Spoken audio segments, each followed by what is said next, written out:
how to build a Stormtrooper costume. And in today's video, we're going to tackle the calves.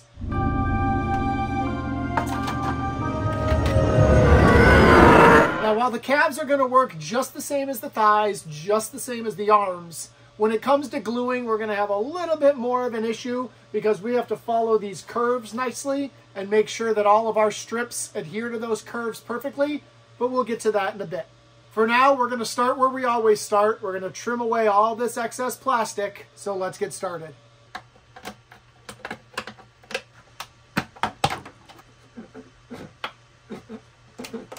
If you've been following along in this series, you know we need to talk about the return edges. So on the top of the calves, we are going to do our return edge to give it that look of thickness.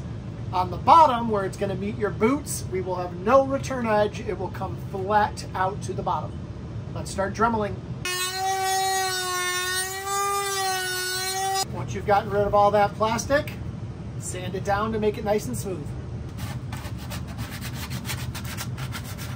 As you can see, we have our return edge along the top, and on the bottom we are nice and flat. Repeat that process for all parts of the calves. Once all that excess plastic is trimmed, sanded, gone away, it's time to start putting these together. And just like with the thigh pieces, we're going to start with the front, and we're going to want that 7/8 of an inch cover strip on the front, which means we want to cut both of these to be 1/2 inch from this defined edge in, 1/2 inch on this side and 1/2 inch on this side. So let's measure and cut.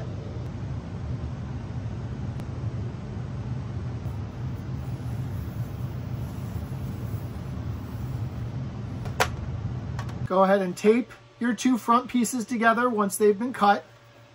Make it like a clamshell and then put it on over your leg and find a spot where it fits pretty snug, but not too snug. These do not have to slip on and off. They will clamshell in the back. So make sure it's a nice, snug little fit and figure out exactly where they overlapped. I have about 1.25 inches overlap on the top and about 1 inch overlap on the bottom. So on the top, I need to mark off 5/8 off of the edge on both sides of the top, and then 1/2 inch off of the bottom from the edge to make our seam in the back perfect. Given the awkwardness of the calves, I'm going to do a little something different when I'm cutting the back. Now, I cut the one side right where I said, 5/8 on top and 1/2 inch on bottom. I did my measurements then on the other side, 5/8 on top, 1/2 inch on the bottom. But I'm not going to draw that straight line the same way I did before to cut. Instead, I'm going to line this up and tape it in place. I also taped the front to get it in.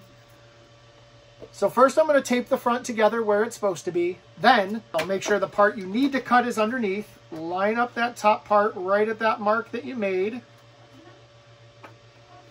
And tape that in place. Get down to the bottom. Line up where you have that mark down at the bottom. Tape that in place. And what we have now is we know exactly where that line is going to be to make this flush on the back. So now we can score directly along the edge that we already have cut.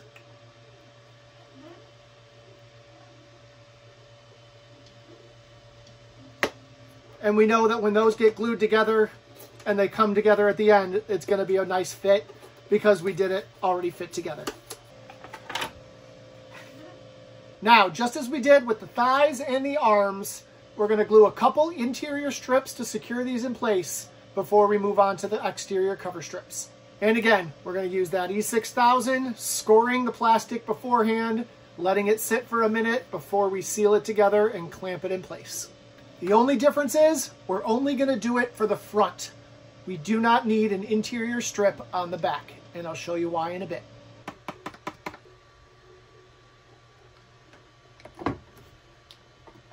And our interior strip is secured, gluing, letting it sit overnight. The next step is we need to seal these together. Now, we only did the interior strip on the front because we are not sealing the back together. I'll explain why in a step or two. But for now, use our E6000 here, Our E6000 here. Clamp them together, seal them up with magnets, and let them sit overnight.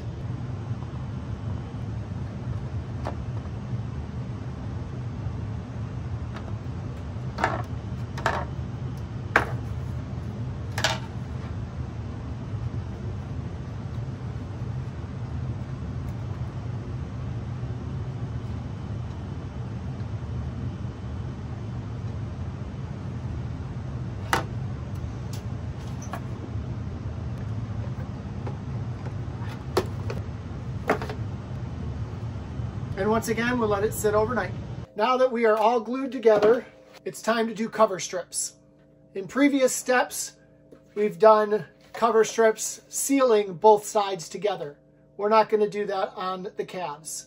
The calves are going to go on to us like a clamshell. So on the back side, when we do our cover strip, we're going to attach it to one half, leaving the other half open, and we're going to affix some Velcro to it so that these can close on our calves. We're going to hold it at the bottom and up to the top, and we're going to mark off where the top of our calf is, cut along that line, and use our Dremel to get down to the line and round all four corners.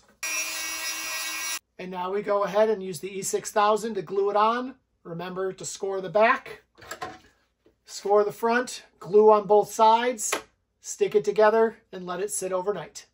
We're going to do the same thing on the back. But remember, we're not sealing the two pieces together. We're only doing this on half.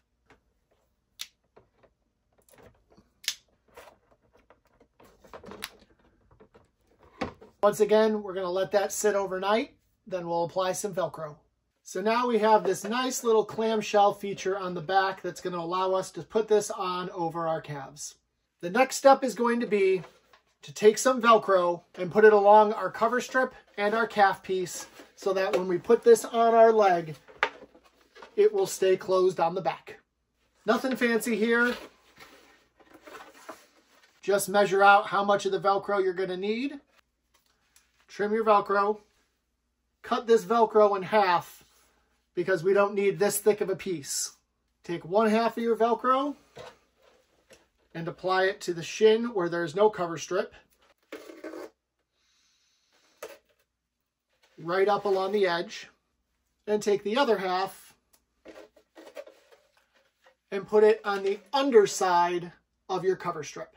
I did it with adhesive Velcro. If your Velcro is not adhesive, just use a little bit of super glue to hold it in place. Or if you're finding that the adhesion doesn't hold well enough as you take this on and off, go ahead and use that super glue with the adhesion to give it a little extra strength.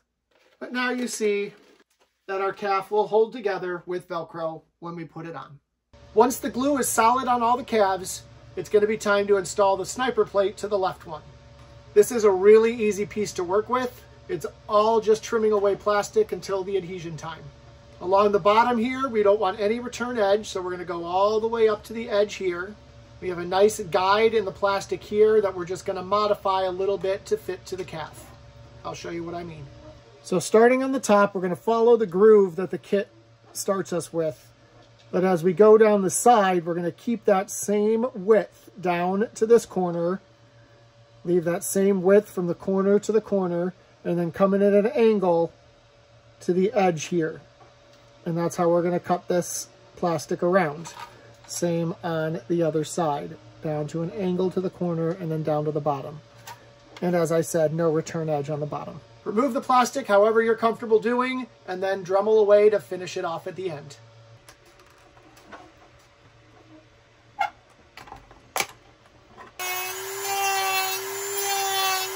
And once you've Dremeled all that excess plastic away, sand it all down nice and smooth. And your sniper plate is now ready to attach. It fits on real easily.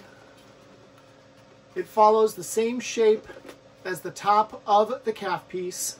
We want to line up here with the corner here, here with the corner here, and then the top will stick to the top down here like so. A little bit of E6000 in all three places, same as before. Score it up a little bit to rough it up, glue on both pieces, attach it together, clamp it, and let it sit overnight.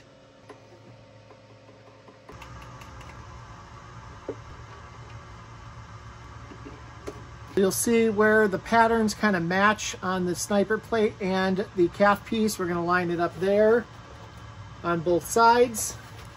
Clamp it all together. We let this sit overnight and then we're done with the calves. And there you can see our sniper plate is in place. Lined up nicely on both sides. And now our calves are done. And guys, that's it for the body of the armor. All we have left are some small pieces and then the big one, the helmet. The next few videos are going to be short ones. We're going to do the hand plates, the thermal detonator, the drop boxes, the belt. And then I'm going to show you how to make snap plates so you can snap this whole thing together when you go to wear it. And finally, the big one, we'll do the helmet. So if you haven't already, hit that subscribe button so you don't miss the rest of this series. And if this is your first video, go on back and watch the rest of it. I got a whole playlist. Thanks for watching, and may the Force be with you.